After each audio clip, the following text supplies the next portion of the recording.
Hey, what's up, everyone? It's your boy, Iggy, from the Investing Iguana, back with another video that you absolutely don't want to miss.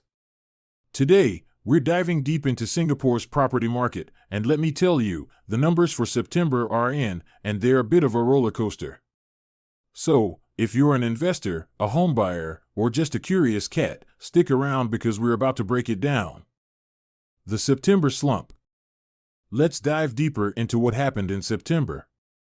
So, imagine you're watching a movie and you're waiting for the big action scene, but it never comes.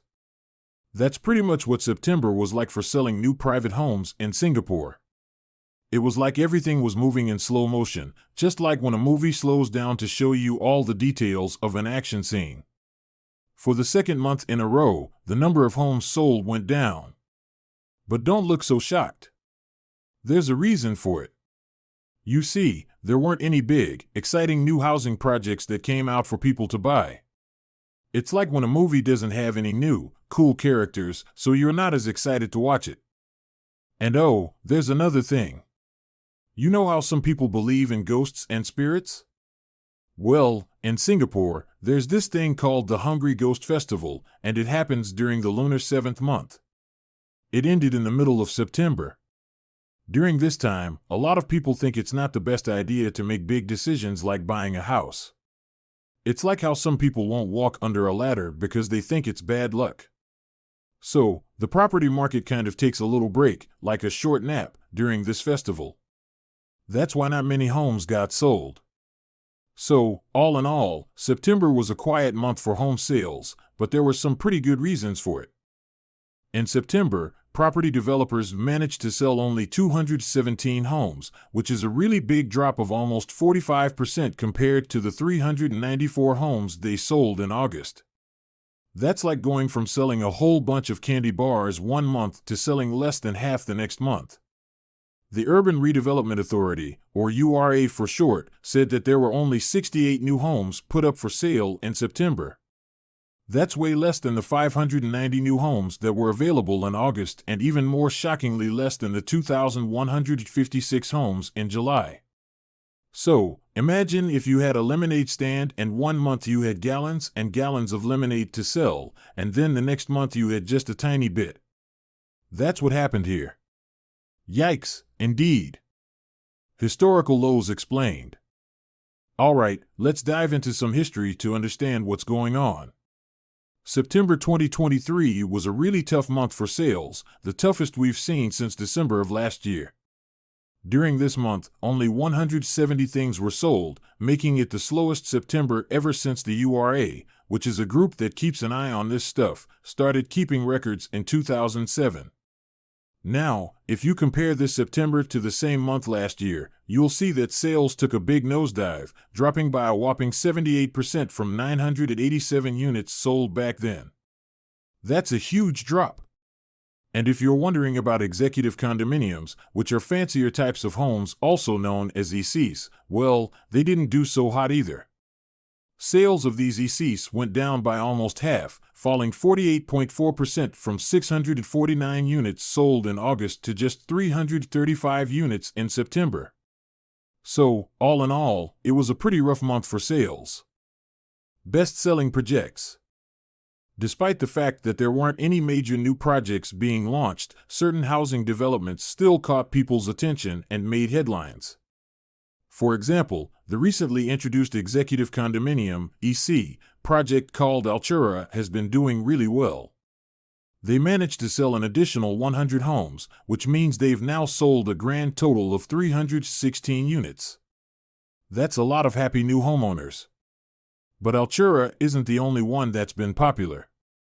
There are other developments that have also been selling like hotcakes. Pullman Residences Newton is one of them, and so are Lentaire Hills Residences and Grand Dunman. These projects have also been making waves and attracting a lot of buyers, making them some of the best-selling properties around. So, even without any big, flashy new launches, these developments have proven that they have what it takes to be successful and are definitely worth keeping an eye on. Market segmentation. Last month's transactions were pretty evenly distributed across Singapore's three market segments. We had 35% of sales in the core central region, CCR, 32.7% in the rest of central region, RCR, and 32.3% in the outside of central region, OCR. Alright, let's discuss the big issue that everyone is thinking about, but not really talking about, the homes that nobody is buying. You see, in specific areas like RCR and OCR, there are more and more of these unsold homes just sitting there. This started to happen a lot after the government put in some new rules in April to cool down the housing market. These rules made it a bit harder for people to buy new homes, so now there are more homes that no one is living in. Because of this, some people who want to buy a home are saying, "Hey, why don't we look at homes that people used to live in?" These are called resale homes, and they're usually cheaper than brand new homes.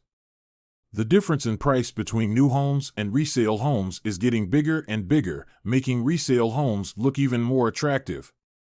So, some buyers are now thinking it might be a smarter choice to go for these resale homes instead of the new ones that are just sitting there, unsold. Luxury condos. If you're someone who really enjoys the best and most luxurious things, you might be interested to know that for the third month in a row, no brand new homes that aren't built on their own land were sold for more than 10 million Singapore dollars. That's a pretty big deal. But don't worry, there's still some action in the luxury market. In fact, 10 of these high-end homes were sold for a price tag of at least 5 million Singapore dollars. The most expensive one among them was a really spacious condo that measures 2,164 square feet. This fancy condo is not just any condo, it's a freehold property, which means you can own it forever. It's located at a place called Dalvey House, and it was sold for a whopping 7 million Singapore dollars. So, while there might not be any super expensive new homes being sold right now, there are still some pretty luxurious options out there for people who want to live the high life. Buyer's profile. In an interesting turn of events, the number of brand new homes that were bought by people from other countries went up a little bit, reaching 13 houses in the month of September. That means more people from different places decided to buy new homes here. At the same time, something different happened with Singaporeans. The number of new homes bought by people who live in Singapore went down quite a bit, by 42.6% to be exact. Even though fewer Singaporeans bought new homes, they still made up a big chunk of the total sales. In fact, 81.3% of all the new homes that were sold and weren't built on their own land were bought by Singaporeans. So, while people from other countries are showing a bit more interest in buying new homes here, Singaporeans are still the main buyers by a large margin, even if they bought fewer homes this time around. Outlook.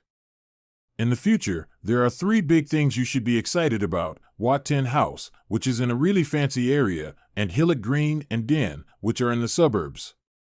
Den is super special because it's where Cube used to be, and it's in the awesome Jurong Lake District. A lot of people are going to want to buy homes there. We think that in the year 2023, somewhere between 6,300 to 6,800 brand new houses will get sold. Oh, and guess what? The prices for these new homes might go up a little bit, like maybe 1 to 3% over the whole year. So, keep your eyes peeled for these exciting projects and changes, because they're going to make a big splash. Conclusion. Wow, we just went through a ton of information, didn't we? If you thought this video was super helpful and you learned something new about Singapore's property market, make sure you hit that like button really hard and subscribe to the channel. That way, you won't miss out on more awesome content that we have coming up. I'm Iggy from the Investing Iguana, and I'm saying goodbye for now, but not for long. Always keep in mind that being knowledgeable is like having a superpower, especially when it comes to understanding the property market in Singapore. The more you know, the smarter choices you can make when it comes to investing your money in properties. So, stay tuned and I can't wait to see you again in our next video.